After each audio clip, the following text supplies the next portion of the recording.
Hey YouTube, what's going on? So I got the truck over here today. I'm gonna go ahead and put some new brakes on it. Figured I'd document the process and explain why I bought the brakes that I did. So let's go ahead and unbox these. Right over here. All right. Anyone want to guess which kit I went with? Go ahead and leave a comment down below. Let me get this open for you. All right, guys. So here's the kit that I bought from R1 Concepts. I've used them before in the past on high performance cars like my Supra with zero issue. I went ahead and went with the slotted rotors, not the slotted and drilled, because I'm worried about drilled cracking under heavy use or towing a trailer or whatnot. I've always liked slotted. I think they look better. You get a little bit more surface area than drilled. You get the slots that help with cooling, and you don't necessarily have to worry about cracking with slotted versus drilled. So these are the two rotor part numbers, and I got these off of r1concepts.com, and I went with the super heavy duty series pads. Here's the part number for the front. Simply because as much as I drive this truck hard and I tow quite frequently with it, I wanted to make sure I had something better than just a stock ceramic replacement pad. So here are the rears. The other one's still in the box, but there's the part numbers for those rotors. And then here's the part number for the rear pads as well, same thing. Now, get this. So I got 4 rotors. I got 4 front and rear pads shipped to my door, everything tax included. I paid $235. Now that sounds a little too cheap, like it might be made in China or something else, but I actually had a coupon code for 30% off. So what was supposed to be $300 and something ended up being only like $230. So for that price point, I couldn't justify going to Hawk pads and DBA rotors or anything else. And knowing that I've used R1 in the past, I actually really like that. And I think the black ceramic coating, or the black, whatever anodized coating it is, actually looks pretty good.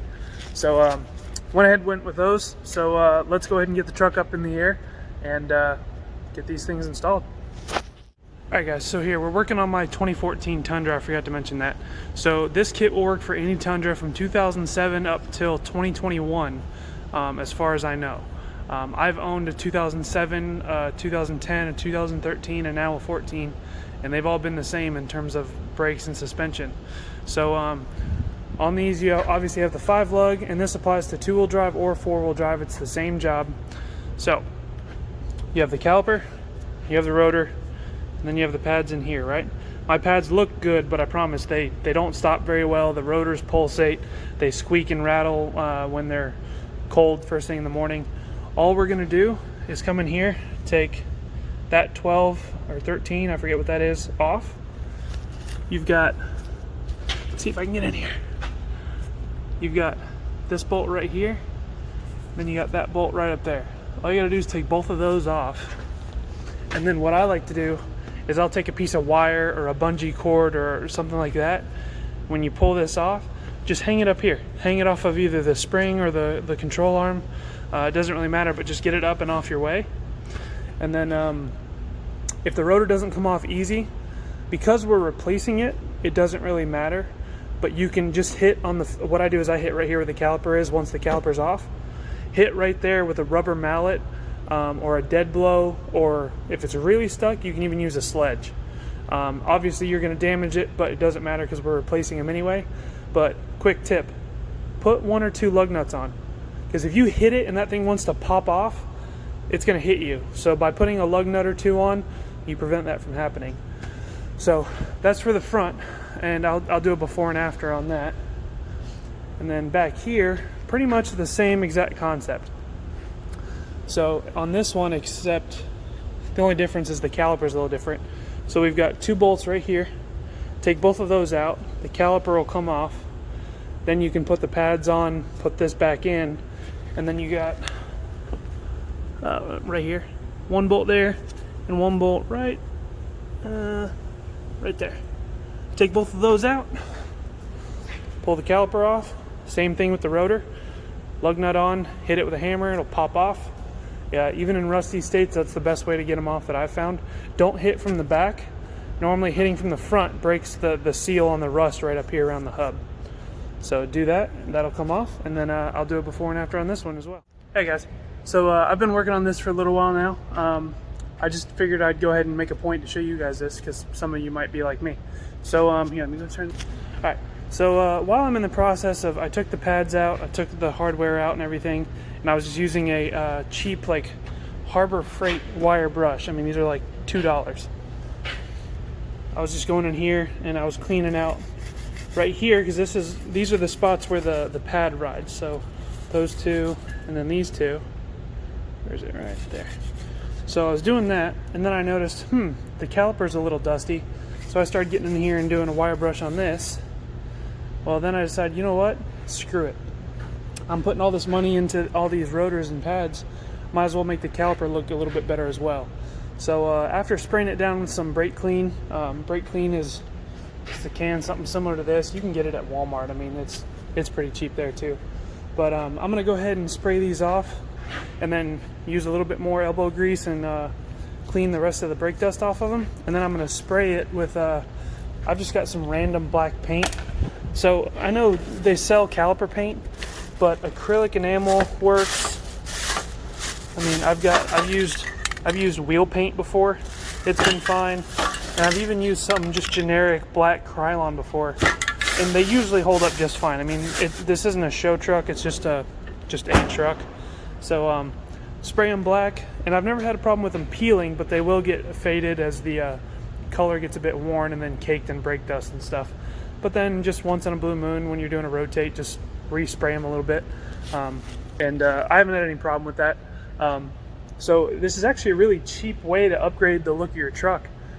If you've already spent a bunch of money on some nice wheels and tires, something as simple as slotted brakes with some painted calipers, and that could really transform the look of your truck. Still trying to learn angles here on YouTube, so bear with me, guys. All right, so I'm gonna go ahead and get this back on, and when I'm done, I'll take a picture for you and show you. But I figured that's a little tech tip you guys might want to know. Oh, I'm sorry, here, real quick. So I don't trust the glue in just a shim by itself. So even though these are brand new pads, I'm taking the shims off, and what I'm doing is I'm using some Moly Coat grease. Something similar to that is what you need. It's kind of like an anti-seize, but it's not. It's actually a lot thicker. But I've used this for 10 years on brakes. I only put it right here. That's it. And then you put this back on. And then I use something similar to this, which is like a PBC grease. I don't know what is comparable that you can buy at an auto parts store. But I've always used it. In this case, it'd be right here on the edge, because this is where the pad actually slides. So if you look at it, so when the pad goes in here in the caliper, it goes in this way, right? So this top edge and that bottom edge are the two places where this is going to be sliding back and forth like that. So adding that little tiny bit of doesn't hurt. It definitely helps with brake squeak and all that kind of stuff. Far out. There we go. Okay, so let's get started. Sorry. All right, we're back. I'm all done. All right, so this is what it's gonna look like afterwards. Not too shabby. I mean, better than it did. So we're back here to the back.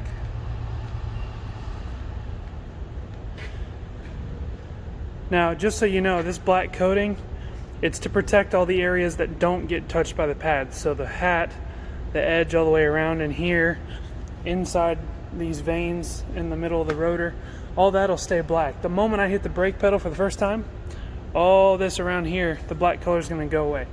And it's just going to look like a normal rotor. So for any of you who may be buying this, don't think that they're going to stay black, because they're not. But at least it'll also be black inside these slots here, which will make it look a lot better because it won't rust and turn this color like every other rotor does. But yeah, pretty simple install. I mean, I'm here at work, but it took me about, what, an hour and a half maybe. But the real test is going to be how they drive and how they perform with a load on them after I've gotten them nice and hot. Hopefully no vibration. This is the 4th Tundra I've owned, and all 4 of them, regardless of mileage, have needed brakes within probably 10 or 15,000 miles of me getting them at least machined. And I've already machined these once, but they're at 98,000 miles. I just didn't feel, there we go. I just didn't feel like having to machine them again. That's a lot of work for them just to do it again the first time I tow anything. So hopefully this will fix the problem, at least long term, for a little while. We'll see. I'll let y'all know how it is, give you an update later on. As you see in some of the things maybe that you've seen in this truck with the sway bar, the Bilstein suspension, I've done a couple things to the truck since I've gotten it. I'm going to do a build / walk around video. Right now I only got the truck 4 months ago, so far I've done quite a lot to it, but it's all minimal. I mean, it's the basic stuff, you know. It's floor mats and get rid of the chrome and do some brakes and throw a couple accessories on here, one or two things. But eventually I have some big plans for this truck. My fiance and I have discussed we're going to put a big camper in the back. So we might actually just put a whole bed camper back there, at least have it removable, so that we can do long distance trips when we go to the racetracks for 2, 3, 4 days at a time. We want to do some overlanding long term, maybe do a road trip out west, see some friends out in California. But right now, pretty basic truck, nothing fancy or crazy. I will eventually be getting all kinds of things, from armor bumpers to a couple water ports to a bigger lift, like I said, the camper, roof rack, maybe a rooftop tent instead. I'm not really sure. Eventually an exhaust intake, all that. So here's how it looks through the wheel. Not bad, not overly obvious, but better than rust. So okay, enough of me rambling. I'm gonna get off of here. I'll do a quick update once I actually drive it and see how the brakes feel, and I'll let you guys know. Okay, so all right guys, thanks for watching. I appreciate it. I'll get back to you in a few minutes.